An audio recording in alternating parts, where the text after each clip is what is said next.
President Biden will be ringing in the new year in the sunny U.S. Virgin Islands with his family after taking off from D.C. last night.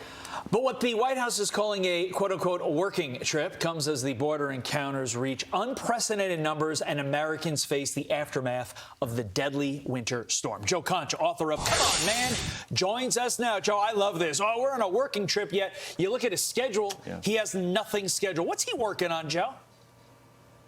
That's the thing. If he is working on something, the president puts out, Todd, a working schedule every day. It says exactly what happens from the morning till the evening, and we see absolutely nothing. And look, very few people still would begrudge any president for taking a break during the holiday season. The problem with Mr. Biden is that seemingly every weekend is an extended holiday weekend. Delaware beaches, Nantucket, St. Croix, it doesn't matter. This is the R&R presidency.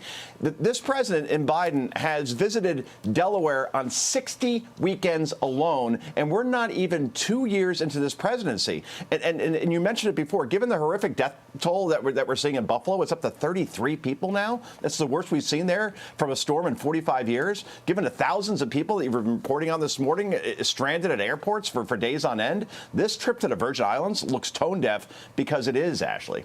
Yeah, I mean, not only the storm, Joe, but inflation, crime, the border, all this mess with Title 42. Sure. But my question to you is, does he have to report this? Because I know he took Air Force One down there, and this is on the taxpayer dime. So does he have to report the money spent?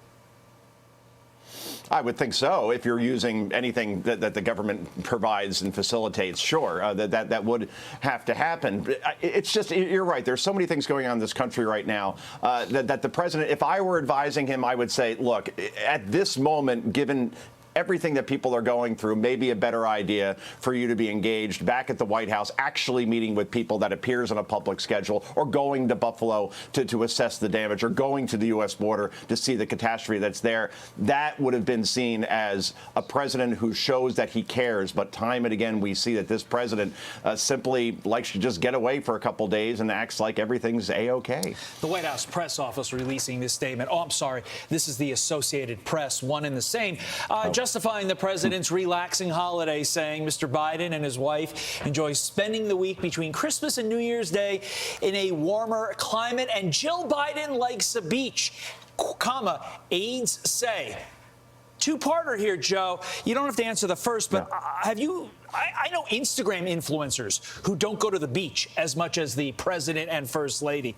Second question, is anybody else in the media covering the fact that he's away while literally the country is falling apart? We haven't seen almost any coverage about that. I'm certain that if other presidents that have an R next to their name did the same thing, you would be seeing the criticism, the outrage happening here. But yeah, this president certainly does love the beach. As we mentioned before, it seems that whatever a vacation happens, and that's basically every weekend from the White House, a beach is involved. That is true, Todd. Right. And, Joe, we have to get to this. Disgraced crypto boss Sam Bankman-Fried reportedly met with Michael Lewis, a top Hollywood writer who wrote The Big Short while he's on house arrest. So what kind of message does this send to the people who were scammed out of so much money that he is? I mean, it just makes him seem like the most unlikable guy ever and out of touch. Yeah, it makes Bernie Madoff almost likable at this point, Ashley. Ever since this implosion of FTX came into the public eye, Sam Bankman-Fried appears like he doesn't have a care in the world, right? I mean, he went on a media tour. He drew laughs from one audience at the New York Times during that tour, laughing about this whole situation. Now he's meeting with Hollywood writers, as if all those people losing their life savings is worthy of a big Hollywood production with him in the starring role. Sam Bankman-Fried should be in jail right now awaiting trial. There should have been no bail. And instead, he's living in an opulent home that his parents own in California while enjoying his freedom. I think a lot of people are probably disgusted by this because they should be. He seems to be getting special treatment when he deserves none. The law states that any proceeds you get from a movie off of your story, and your story is illegality, goes to help the people that you injured. Let's see if he is unable to get the Democrats who, paid off and got their votes to change the law. Hopefully that doesn't happen. Meantime, Whoopi Goldberg was forced to apologize again for offensive comments about the Holocaust. Goldberg telling the Sunday Times, "My best friend said, not for nothing, is there no box on the census for the Jewish race? So that leads me to believe that we're probably not a race." This coming on the heels of this comment. Listen, Joe. Let's be truthful about it, because the Holocaust isn't about race. It's about man's inhumanity to man. She then tries to do a little cleanup. I don't know if it really worked. Is she? Here's her cleanup. It was never my intention to appear as if I was doubling down on hurtful comments. I believe that the Holocaust was about race, and I'm still sorry now, as I was then, that I upset, hurt, and angered people. Is she, though, Joe? Is she really sorry?